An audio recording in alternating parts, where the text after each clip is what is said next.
dan makroekonomi. Yang pertama, rancangan bangun ekonomi mikro dan makro Islam.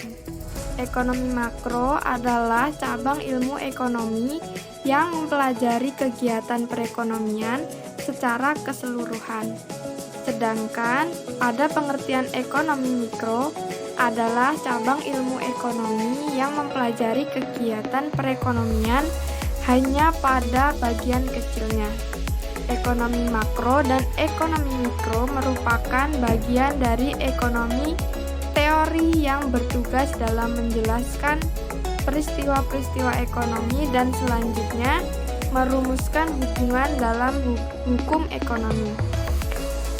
Selanjutnya, struktur pasar dan persaingan harga. Struktur pasar adalah keadaan pasar yang memberikan petunjuk tentang aspek-aspek yang memiliki pengaruh penting terhadap perilaku usaha dan kinerja pasar. Antara lain jumlah penjual dan pembeli, hambatan masuk dan keluar pasar, keragaman produk, sistem distribusi, dan penguasaan pasar. Persaingan harga adalah persaingan dalam menentukan harga barang, dagangan yang dilakukan oleh pedagang sebagai upaya untuk merebut pasar dan memukul pesaing dagangnya. Struktur pasar terbagi menjadi 4, yaitu yang pertama persaingan sempurna, yang kedua persaingan monopolistik, yang ketiga oligopoli, dan yang keempat monopoli. Selanjutnya, tujuan kebijakan makroekonomi. Yang pertama, menciptakan lapangan pekerjaan. Yang kedua, produksi dalam negeri yang tinggi.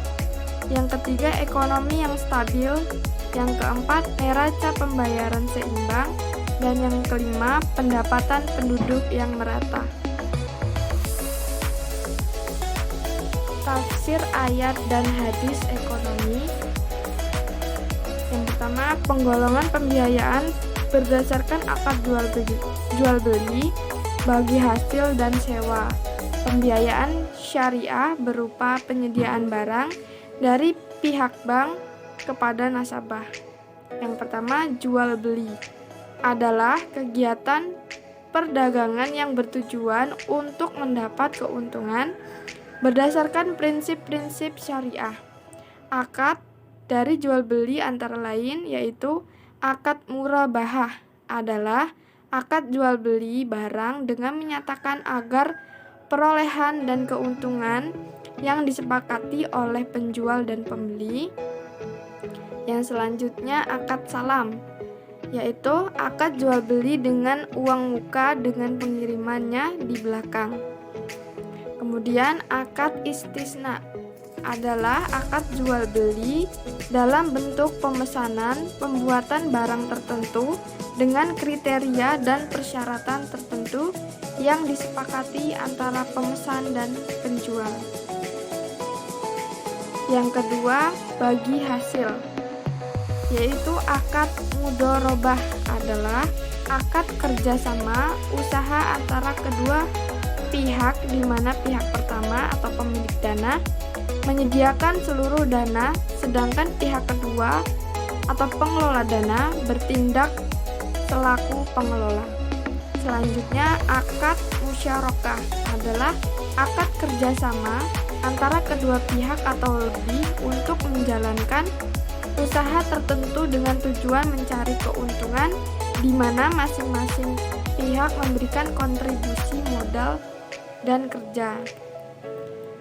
Kemudian akad muzaraah adalah akad kerjasama antara dua belah pihak di mana pemilik modal memberikan modal tanah, bibit tanaman kepada pengelola. Hal ini lebih ke pertanian. Selanjutnya, akad musakoh adalah sebuah bentuk kerjasama pemilik kebun dengan petani, penggarap dengan tujuan agar kebun itu dipelihara dan dirawat sehingga memberikan hasil yang maksimal. Kemudian yang ketiga, sewa. Yang pertama, ijaroh adalah akad sewa menyewa antara pemilik objek sewa dan penyewa untuk mendapatkan manfaat atas objek sewa yang disewakan. Yang kedua, IMBT, ijaroh muntia bitamlik, adalah akad pembiayaan dengan prinsip sewa beli antara lain objek IMBT atau bank dan penyewa atau nasabah, dengan diakhiri perpindahan kepemilikan objek IMBT dari bank ke nasabah melalui akad jual beli. Selanjutnya, ayat dan hadis zakat, infak, dan sodakoh. Yang pertama, zakat.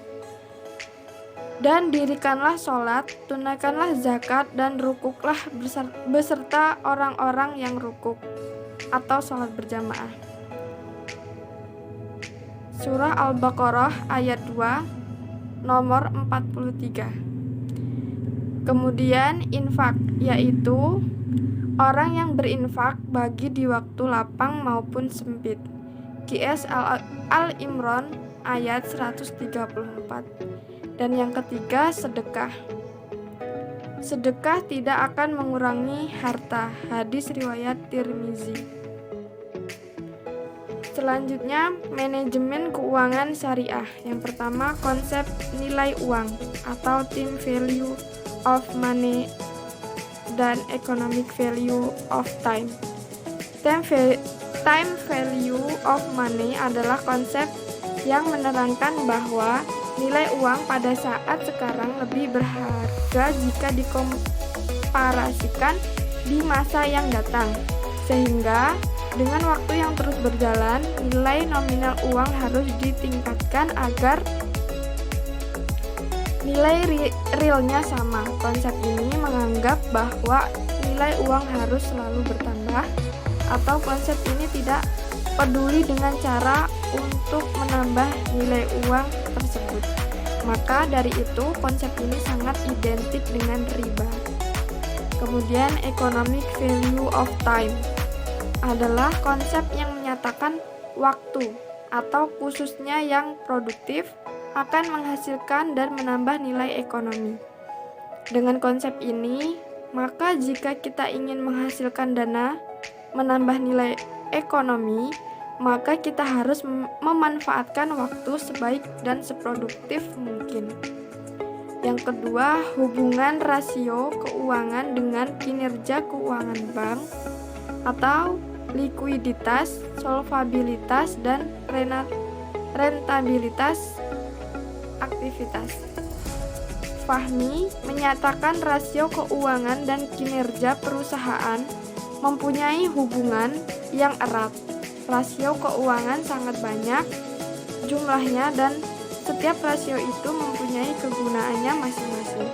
Bagi investor, ia akan melihat rasio dengan penggunaan yang paling sesuai dengan analisis yang akan ia lakukan.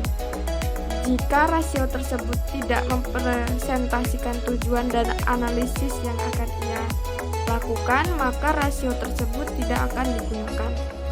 Karena dalam konsep keuangan dengan namanya fleksibilitas, artinya rumus atau berbagai bentuk formula yang dipergunakan haruslah disesuaikan dengan